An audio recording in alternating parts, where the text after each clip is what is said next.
Welcome to GrassRoot Ohio, conversations with everyday people working on important issues here in Columbus and all around Ohio. I'm Carolyn Harding, and today I'm talking with Lynn Anderson and Silverio Caggiano, working to protect Youngstown, Ohio, from a toxic industry setting up in the center of town, all in the name of recycling. Lynn Anderson is an organizer for SOBE, S-O-B-E, Concerned Citizens of Youngstown, Ohio. She's treasurer of Youngstown Community Bill of Rights and board member of TreezPlease. Silverio Caggiano is a retired Youngstown, Ohio Fire Department Battalion Chief and hazmat WMD specialist and team member of 39 years. He's retired from the state of Ohio Hazmat WMD Technical Advisory Committee, where he assisted the state build hazmat WMD teams to quantify and qualify equipment and to educate and advise the state EMA. He trained with the U.S. military 52nd WMD Civil Support Team. He's the Fire and Hazmat WMD instructor and paramedic member of the Board of Directors for Buckeye Environmental Network and member of the Ohio Brine Task Force. We have before us two very mighty justice warriors from Youngstown, Ohio. Thanks for joining us. Thank you, Carolyn. Thank you. Silverio, can you explain to me what an Ohio Hazmat WMD is? Ohio Hazmat WMD are teams, level 1 teams that are interdispersed around the state to handle extreme hazardous materials and weapons of mass destruction that include radiological, biological. That's what we did after 9/11. We started identifying where teams were needed, what type of team was needed, and we quantified and qualified the equipment and training for all these teams that are interdispersed throughout the state of Ohio. Okay, that'll help people understand your bio. So there's a Dublin, Ohio business owner of the business, which is SOBE, which I'm sure is an acronym, which I'll have you explain to me, Energy Solutions. He bought an old coal fire energy plant in the heart of downtown Youngstown and then sold the residents and PUCO a story that they are heating and cooling company, but not exactly. So tell us, what is SOBE or SOBE really about? Lynn. All right, we call them SOBE, and just in my own mind, I call it son of a bitch energy. But he named it after his daughters or something. I think he said that, Sil, SOBE, maybe BE's for Beth, and I don't know, Sonia and Beth, I don't know. But it's SOBE, the way he says it. SOBE Energy Solutions was actually a consulting company out of Dublin, Ohio. And they identify monies, that are available for, clean and green energy creation. So they are coming to Youngstown, Ohio to thermalize chopped up tires, plastics, and he added on computer waste. And they're going to have a revenue stream from this. They will sell the new plastic they create from this, the carbon black they create from this, the synthetic gas that they create from this. And then he also said they would create some electricity and sell that to a contractor to mine cryptocurrency. So this is not a steam heating company. No, and that's what they were permitted for, correct? Correct. So, Silverio or Sil, why did you get into this fight to oppose this? It seems like a good thing to recycle, plastics, to recycle tires. Why not? Oh, this isn't truly recycling. This is, when you think of recycling, you actually think of a cycle where you take a car, you get it crushed, they melt it down, and they make another car or a washing machine or whatever out of metal. This is linear recycling. It's not recycling at all. It's just linear. Their term of recycling is sort of greenwashing what they're doing. They're taking a plastic and they're not really making another plastic out of it. They're just burning it to produce energy to heat the old boiler, or heat the new boilers that they put in to provide steam heat. The problem that you have with this kind of a process is, if you look into it at all, they're all failures. And they themselves, when you look at Altera that is currently doing pyrolysis, the two forms that you have out there, gasification and pyrolysis. Gasification takes the product, the tires and all the other stuff, and they create a gas out of it, or a liquid out of it, and they thermalize it and turn it into a gas, and they burn it. Pyrolysis, they just take this waste and they turn it into an oil that they then ship out to try to make other plastics. Unfortunately, here in Akron, they got to ship this stuff all the way to Texas, which to me makes me wonder just how energy efficient is it if you've got to use gasoline to get it all the way down there, or diesel, excuse me. So both of these plants, at a meeting that we had, I believe in October, Mr. Ferris from SOBE said that the Altera gasification, or the Altera pyrolysis plant, was antiquated and failed technology. Subsequently, in an interview with Politico, the people that run Altera, when asked about SOBE, said that what Mr. Ferris wants to do is dangerous. So you have the pot calling the kettle black here, and I tend to believe them both. They're both bad, and it's, like I said, words tell a story. Their words are, and I believe them both. And if you read up on this stuff, it's all failed technology. Now, Mr. Ferris says he's invented the new mousetrap, which is all well and good for Mr. Ferris. But the problem is, when we ask him, so what's new about this? He plays like the Cheshire Cat. He shows you bits and pieces of this, that, and the other. He never shows you the whole thing. And the more we press him for answers, the more we find out, well, there's this process and there's this process, and they're not processes that he has included in his, bright and sunny new idea. And all this is, it's just greenwashing. They're going after the money that has been put out of there for, green energy. They're trying something that has failed all over the place. It greatly failed in India. Matter of fact, failed to the point where people got killed, and people that were doing this were tried by the Indian government. He cites a success story out of Germany, and when we looked into it, they weren't burning tires or plastics. They were burning polystyrene resins, and that from the turbine blades. Because if you ever went to Europe, you'll find out they don't have a lot of plastics, mostly recyclables and bottles. Mm-hmm. So again, we're comparing apples and oranges, and to me, it stunk to high heavens when I heard it. Knowing what I know about hazmat and being a firefighter, because they're both related. Right. What he's doing is he's creating an environment that in the fire service, we wear SCBA to protect ourselves from.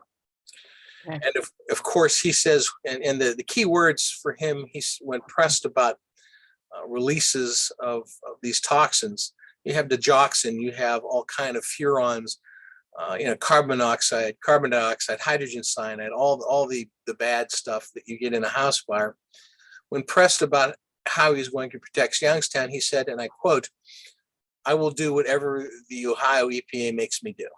Okay, let's stop right there. Lynn, what is the environmental impact and why in the heart of Youngstown? I mean, tell us about the impacts of industry in downtown Youngstown, and tell us a little bit about downtown. What's around it?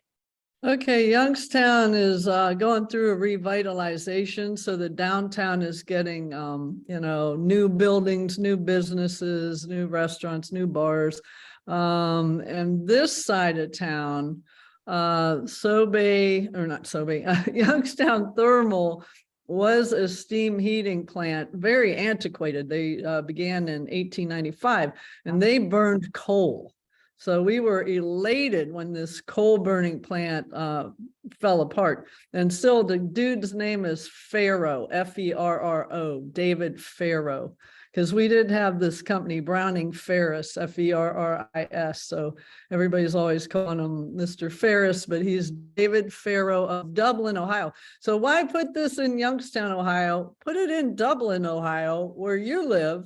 So what is happening here is there was this old plant. So the sacrifice zone principle is used again, move it into the poorest, most polluted area.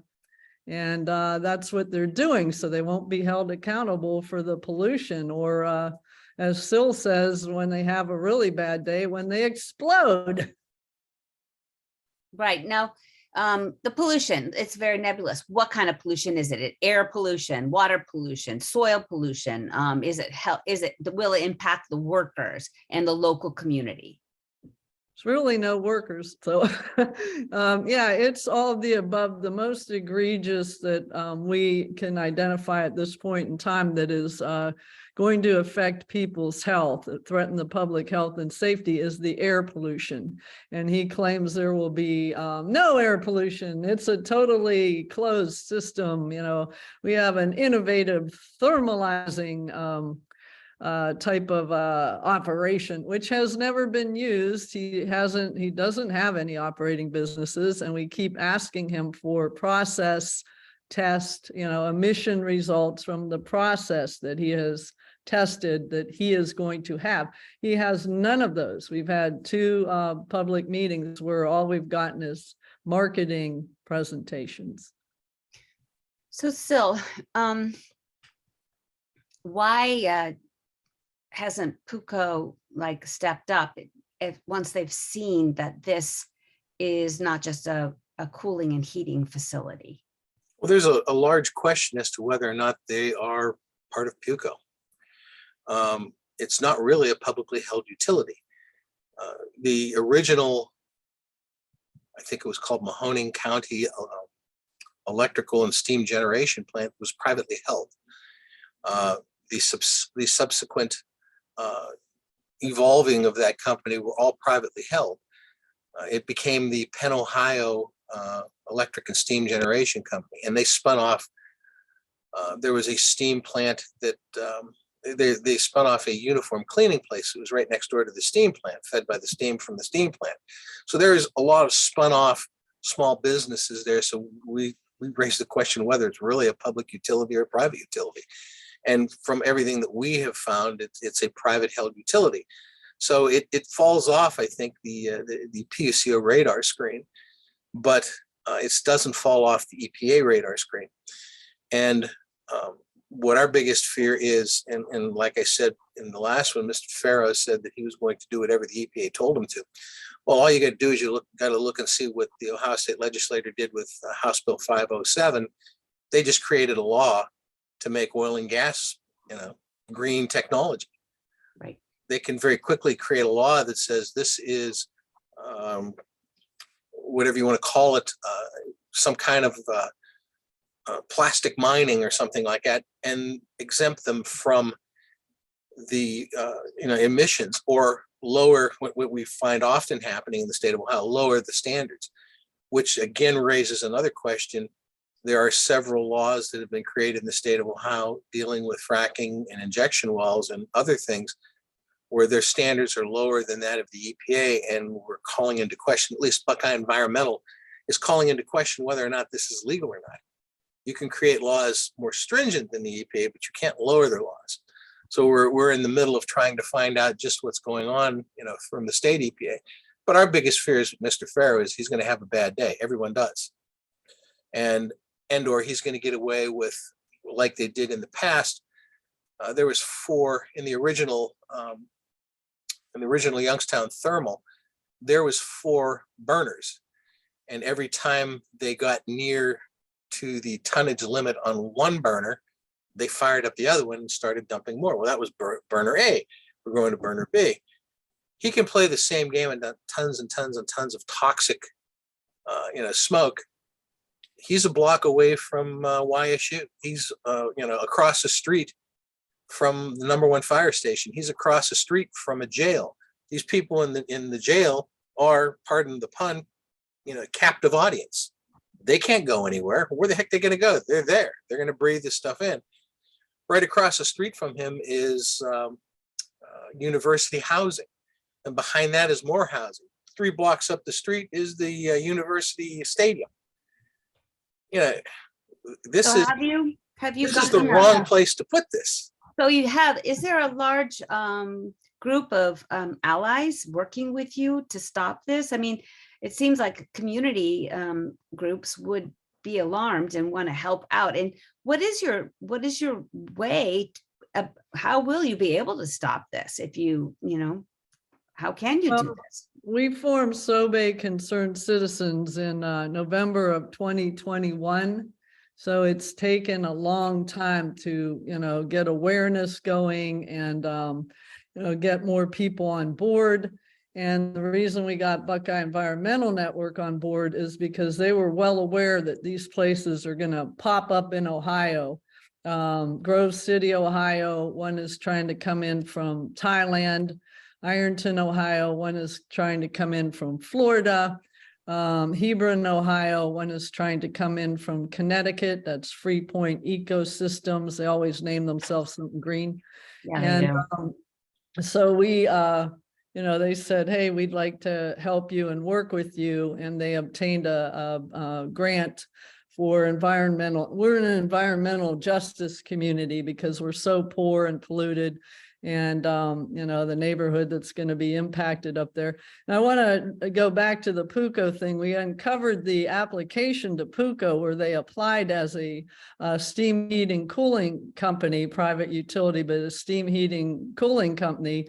And the consultant from Optics Consulting, same address as SOBE Energy Solutions Consulting in Dublin, Ohio, filled out the application where all the environmental questions were checked off, not applicable, not applicable, not applicable.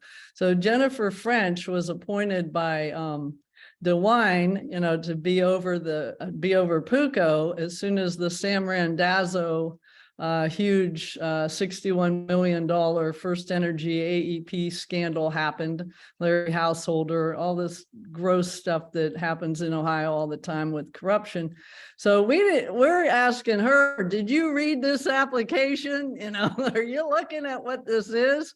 And so that's back to that. But right now, as far as organizing, we're organizing our butts off, and we're trying hard to accompany the neighborhood that is most affected.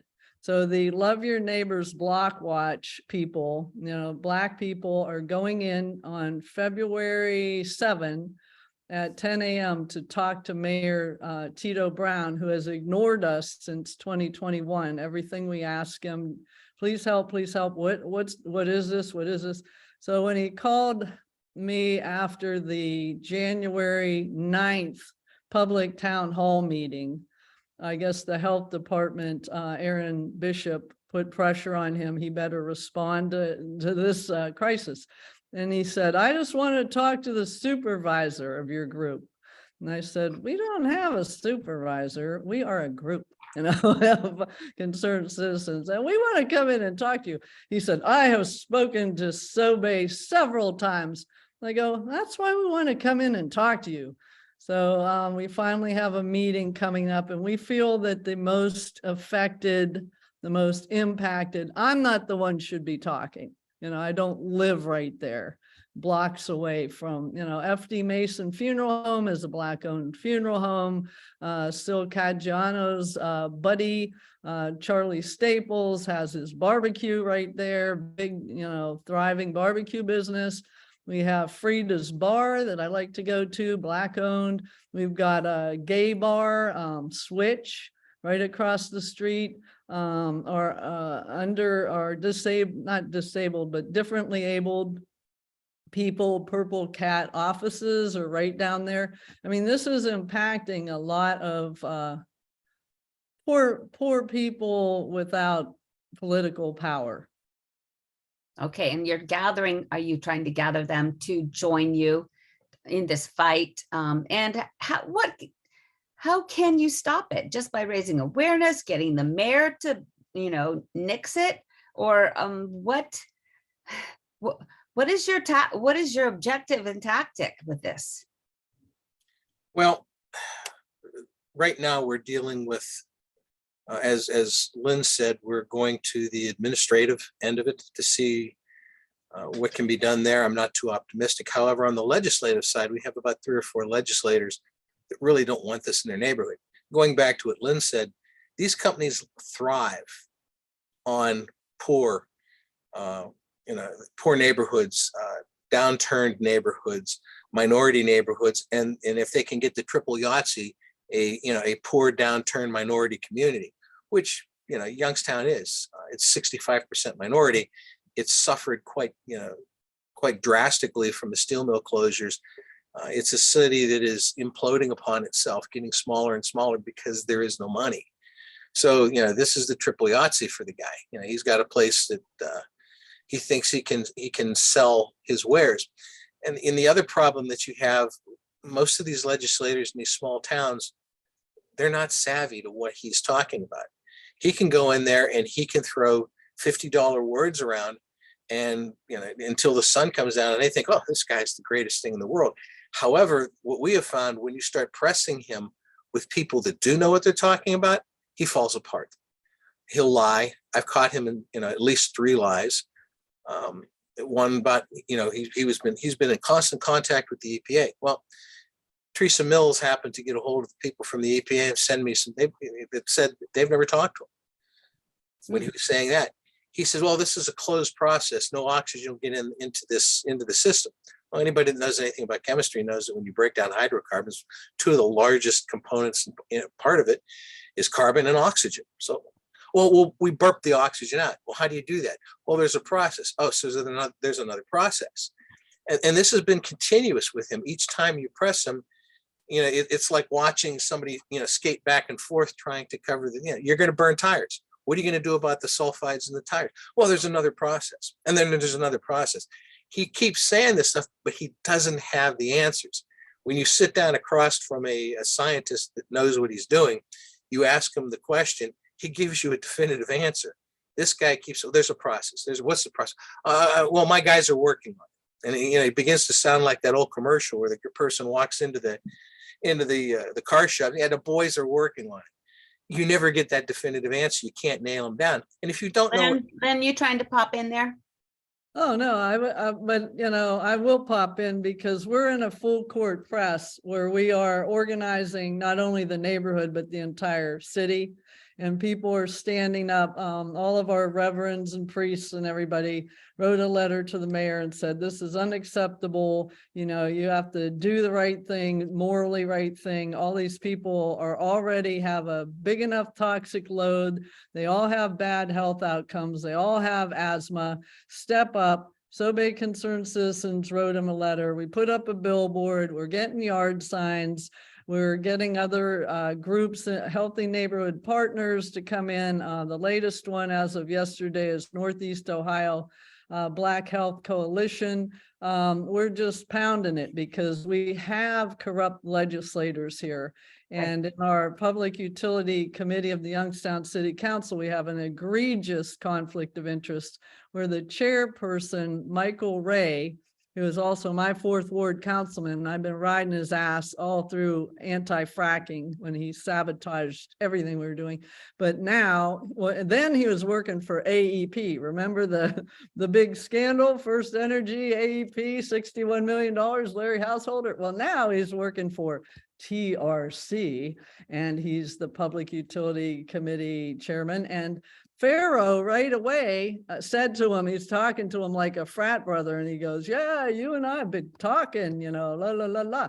So I called him out at the October 12th meeting. I said, this is a conflict of interest. You work for TRC, who plans these utilities plans. They draw up their plans, how they're going to operate in these cities and get their funds and stuff like that. And he goes, no, it was the Connecticut TRC. Okay, so you're gaining allies to help raise awareness in Youngstown. What about all these other cities in Ohio that are being threatened with the same kind of, plastics recycling, pyrolysis facilities? Do you have an alliance with these folks? Can you guys gather strength and support still?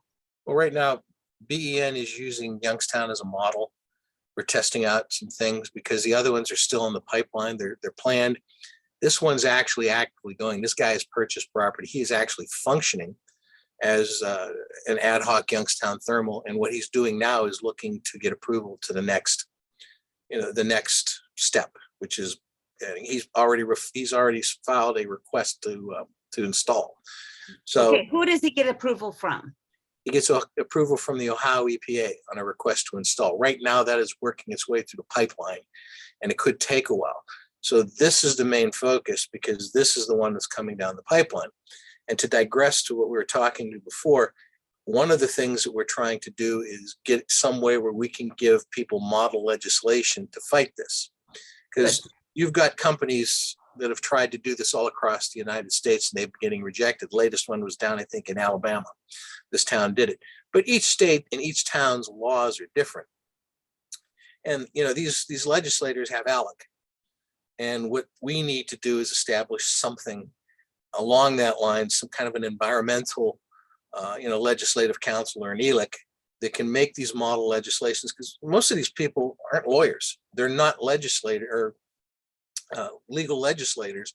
They're just people like you and me that get elected to office. They have no legal experience. And they're not scientists either. No, and they're not scientists. There's a few that are. There's a few that are. BEN. Does BEN stand for Buckeye what? Buckeye Environmental Network. Yeah. What is the website for that? We're on Facebook under Buckeye Environmental. You can Google Buckeye Environmental and it'll come up. But Environmental Network. Yeah, and basically what it is, it's an umbrella entity that I operate under with the Ohio Brine Task Force, and Allegheny Watershed and all these others. They operate under there, and we have input from Sierra Club, from a lot of other outside agencies, and we're actually this is actually pioneering something that isn't out there. It's you've got to save the trees, you've got to save the animals. This is something all brand new, and this thing with the pyrolysis and gasification plants is a new facet in a ever evolving attack on people's right to have clean air, clean water, and a safe place to live. How can listeners help? Well, you can go to www.stop-SOBE.com. That's going to be up momentarily. That's our website, www.stop-SOBE.com, and you can sign up. We have a place where you can sign up to get involved. Right now on Facebook, you can go to Sustainable Youngstown and bone up on the entire history of SOBE concerned citizens and everything that we've done. And there's a way to go right into the URL of your browser and just type Stop-SOBE, lowercase STOP-SOBE, and it takes you to Linktree. And Linktree has all these links, how you can just click on those links and get involved with us. I can send you that. So we are now connecting everybody, and the big greens have never helped, and even the medium-sized greens are 501c3s who tell me, well, we can't take a stand, so we're out there, boots on the ground. We're accompanying the affected neighborhood. We're having town hall meetings. We're exhorting the corrupt governance here to do the right thing and do it because it's the right thing, and have the courage to do it. And what? I'm sorry, Lynn, one more word of advice. We're almost finished with time. Sil, what would you ask our listeners? Get involved. All politics is local politics. Vet your politicians when you vote for them. If you want to get involved in the your area environmental in Ohio, ben.org. That's the umbrella organization for all these other things. Be aware of what's going on. Listen to what is being said, and understand that you are in control. Again, all politics is local politics. You want to vote for the right people and do the right things. All right. Thank you so much, Lynn Anderson and Silverio Caggiano from Youngstown, Ohio, for the fight to protect your water, air, and soil, and for the organizing of other communities in Ohio that are going to face this same issue. Thanks so much. Thank you, Carolyn. Thank you for having us. In addition to our Friday 5 p.m. broadcast on WGRN.org, GrassRoot Ohio now airs on Sundays at 2 p.m. on WCRSFM.org and at 4 p.m. at WEJP-LP, Wheeling, Moundsville, West Virginia. You can find us on SoundCloud, Apple Podcast, Spotify, YouTube, Facebook, and Instagram. Thanks for joining us.